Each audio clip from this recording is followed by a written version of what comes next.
aset, kemudian nah, di akun aset ini contohnya awalnya di sini unadjusted balance ya. Ini belum disesuaikan. Aset kan di debit.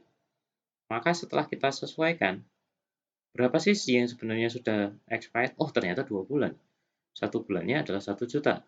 Kita bayar selama satu tahun. Berarti kan 12 juta di sini. 12 juta maka kreditnya yang sudah berapa? Yang expired 2 bulan. Berarti 2 juta. Maka 2 juta ini lah yang kemudian berubah dari aset berubah jadi expense. Besarnya ya berapa? Ya sama, 2 juta di sini dikredit. Loh kok dikredit, Pak? Ya karena sudah berubah menjadi expense. Ini sebenarnya di-post ke sini gitu ya. Maka harus dikurangi. Nah, ketika dikurangi, bagian expense kan jadinya bertambah. Karena dapat transferan dari aset. Sehingga nanti saldonya adalah untuk aset, ya tinggal saldonya 12 juta dikurangi 2 juta jadinya 10 juta. Sedangkan expense jadi bersatu 2 juta. Oke, kurang lebih seperti itu. Contohnya di sini adalah Yazici Advertising. Membeli supplies cost-nya 2.500 tanggal 5 Oktober. Yazici mencatat pembelian melalui ya beli berapa? 2.500. Tanggal berapa? Tanggal 5 Oktober. Kemudian ternyata berdasarkan hasil perhitungan ya, inventory count gitu ya. Pertanggal 31 Oktober menunjukkan bahwa yang masih ada tersisa di ruang penyimpanan alias di gudang adalah 1.000. Berarti berapa yang sudah kita pakai? 1.500. Maka terkonversi dari apa? Dari aset, yaitu bentuknya kalau di sini adalah supplies, dari 2.500 jadi 1.000. Berapa turunnya? 1.500. Berubah jadi apa? Karena sudah kita gunakan, aset yang sudah kita gunakan berubah menjadi expense. Maka jadi supplies expense 1.500, kemudian supplies-nya 1.500. Selisihnya saja. Yaitu. Oke.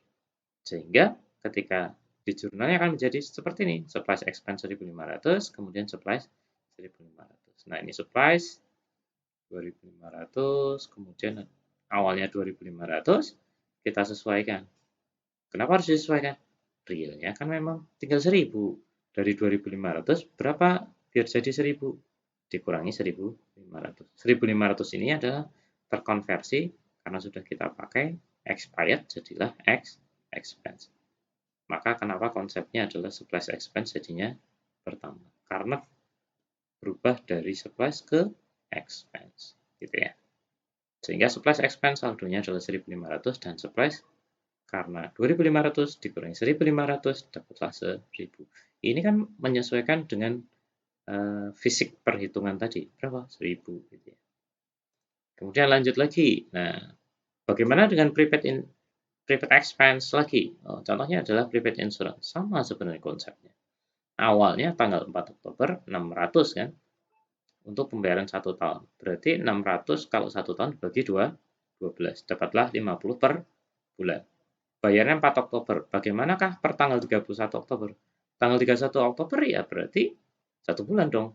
Yes. Kalau ngitungnya. Pak, nggak 1 bulan penuh. Ya, dianggap 1 bulan. Karena ngitungnya nggak per hari gitu ya. Repot sekali kalau per hari. Nah, kalau begitu bagaimana? Awalnya adalah kita catat sebagai prepaid insurance. Itu aset. Kemudian berubah menjadi insurance expense. Berapa yang sudah expired? 1 bulan. Yaitu sebesar 50. Sehingga jurnalnya adalah asetnya. Prepaid insurance-nya kita kurangi. Ya, karena kita transfer ke insurance expense. Jadi insurance expense-nya bertambah, prepaid insurance-nya berkurang. Ini mengkonversi aja. Itu. Kemudian ya ini sama ya seperti tadi. Kurang lebih penjelasannya. Jadi penyesuaiannya adalah di buku besarnya. Tujuan penyesuaian itu sebenarnya adalah untuk mengupdate buku besar. Jurnal itu adalah update buku besar. Gitu ya. Jadi setiap jurnal itu wajib diposting ke buku besar. Karena informasi laporan keuangan kuncinya adalah akun. Karena laporan keuangan itu berbasis akun, sehingga yang kita update adalah buku besarnya gitu ya. Karena buku besar dasarnya adalah akun. Ya sudah di situ. Awalnya kita catat 600, kemudian kita sesuaikan 50 sehingga saldonya adalah 550. Nah, ini kemudian kita transfer ke insurance expense berubah berarti berapa? 50. Sehingga saldonya adalah 50. 50 di debit gitu. Oke. Kemudian bagaimanakah dengan depresiasi? Nah, depresiasi ini ada agak sedikit berbeda dengan tadi. Kalau tadi itu adalah untuk aset lancar gitu ya. Sedangkan untuk gedung, peralatan, kemudian kendaraan itu punya masa manfaat lebih dari 1 tahun. Nah, ketika lebih dari 1 tahun, maka kita harus melakukan penyesuaian untuk mengalokasikan aset tersebut ke periode-periode yang menggunakan. Motor misalkan umurnya adalah 5 tahun, maka selama 5 tahun itu harus kita alokasikan. Nggak boleh kita langsung, kan kita pakai Pak, ya kita pakai memangnya langsung jadi expense semua. Enggak. Maka kemudian kita sesuaikan gitu ya. Sesuai dengan periodenya. Pak, motor saya jarang dipakai. Whatever gitu ya. Tapi tetap aja kadang-kadang dipakai kan? Ya, kita alokasi. Maka ada beberapa metode. Nah, nanti didalami lagi di pengantar 2. Nah, depresiasi ini adalah proses mengalokasi cost gitu kan. Atau aset menjadi expense. Selama apa? Periode umur ekonomisnya. Nah, ini kemudian bedanya apa Pak? Kalau untuk aset tetap itu tidak langsung kita kurangkan ke asetnya. Tetapi kita tampung dulu ke dalam akun yang namanya akumulasi depresiasi. Loh kok gitu? Ya, karena ini periodenya, ingat periodenya lebih dari 1 tahun. Tujuannya adalah tidak langsung dikurangkan ke building, equipment, kemudian vehicle gitu ya. Tujuannya adalah agar kita bisa menelusur berapa harga perolehannya.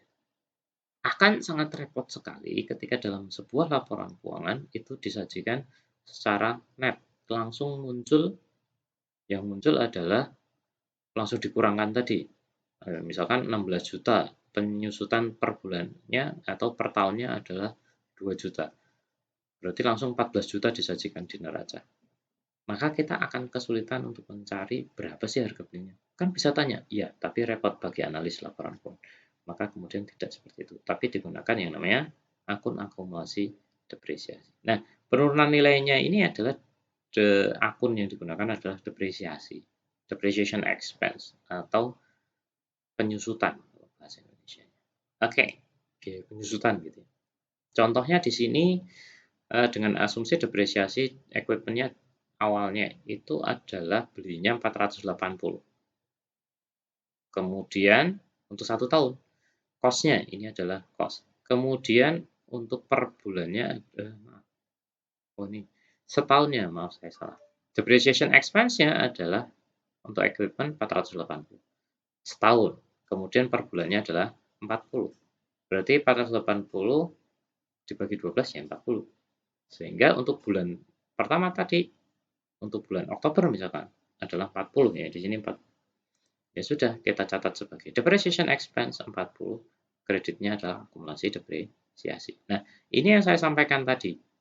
Kenapa Pak menggunakan akumulasi depresiasi?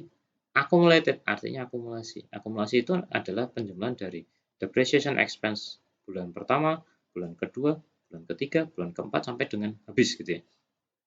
Itu diakumulasikan. Kenapa harus diakumulasikan? Karena depreciation expense ini nanti di akhir periode laporan keuangan itu akan di-close. Yang nanti tersisa adalah akumulasi depresiasi. Nah, akumulasi depresiasi ini yang dulu saya sampaikan ada yang namanya akun kontra account. Kontra account dari apa? Dari aset gitu ya. Sehingga kemudian nah, akumulasi depreciation disebut sebagai kontra aset. Tujuan kontra aset adalah untuk mengurangi gitu ya. Kontra account have increase decrease. Jadi bisa naik atau turun normal ya, dia bertentangan gitu ya atau berlawanan dengan akun yang terkait gitu ya. Jadi kalau aset ya ada akumulasi depresiasi. Kemudian kalau piutang ada cadangan kerugian piutang, itu kontra akal. Gitu ya. Tujuannya untuk mengkontra, mengurangi. Nah, sehingga penyajiannya nanti akan menjadi seperti ini. Awal kita beli aset berapa? 5.000. Equipment di dalam hal ini, equipment itu nilainya akan tetap 5.000. Tujuannya apa? Kita bisa tahu, oh, equipment belinya 5.000 harga perolehannya, pembeliannya.